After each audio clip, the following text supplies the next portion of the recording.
Salut tout le monde! Aujourd'hui à Top Jeu, je vais vous parler de Lucky Ducky.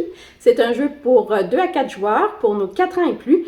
Donc, je vous explique ça et je vous dis ce que j'en pense tout de suite après.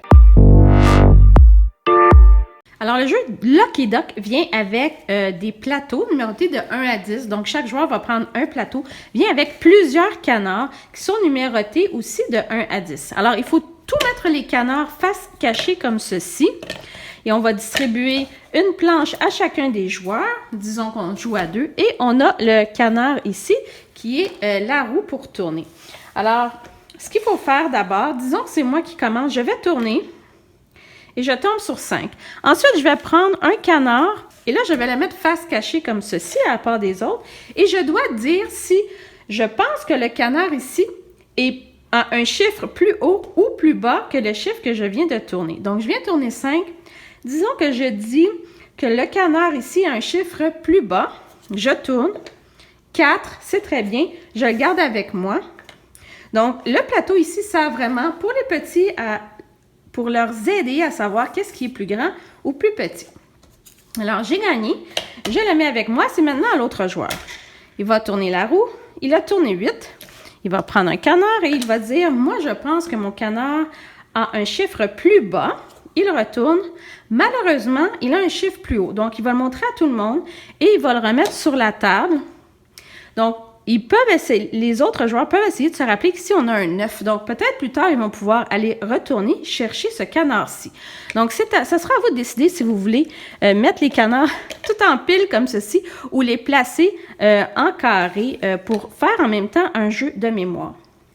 Donc, c'est maintenant à mon tour. Je tourne le 2, je vais prendre celui-ci. Je dis que mon canard est plus élevé. Je regarde. C'est 1, malheureusement, c'est pas bon. Je le remets sur le plateau. L'autre joueur a 6. Alors, il se rappelle qu'il avait mis son canard 9 ici. Et dit, mon canard a un chiffre plus élevé. Et il a raison et il va garder avec lui. On continue. Canard numéro 1, alors je vais prendre celui-ci, disons, et je vais dire que le canard que j'ai choisi a un chiffre plus élevé. C'est le 2 et je le garde avec moi. Donc, la partie va se terminer lorsqu'on aura pris tous les canards et c'est celui qui aura le plus de canards entre les mains qui va remporter. Alors, ce que je pense de Lucky Ducky, d'abord, si on regarde les canards, en fait, il y a beaucoup de canards et ils sont très beaux. Je pense que juste de les regarder, c'est très intéressant pour ça. On a la planche de 1 à 10 qui en fait sert simplement à aider nos petits à comprendre qu'est-ce qui est en avant, donc les chiffres plus hauts et les chiffres plus bas. Donc cette planche-là ne sert pas à autre chose. Et finalement, on a la roue juste pour tourner. Et ce jeu-là, au début, j'ai eu un petit peu de difficulté avec parce que dans le fond, le seul but, c'est de dire c'est plus haut, c'est plus bas et c'est un jeu de chance. Donc, est-ce que le canard que je vais tourner par hasard est plus haut ou plus bas que le numéro que je vais tourner sur la roue? Alors, j'ai trouvé aucun intérêt, en fait, à ce petit jeu-là, en dehors de tourner la petite flèche.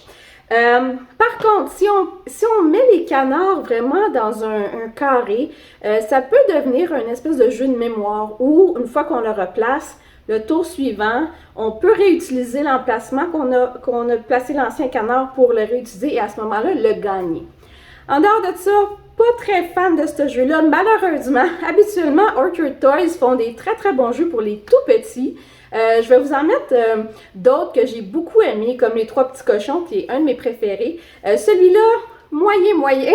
Je vous dis à la prochaine. Bye bye.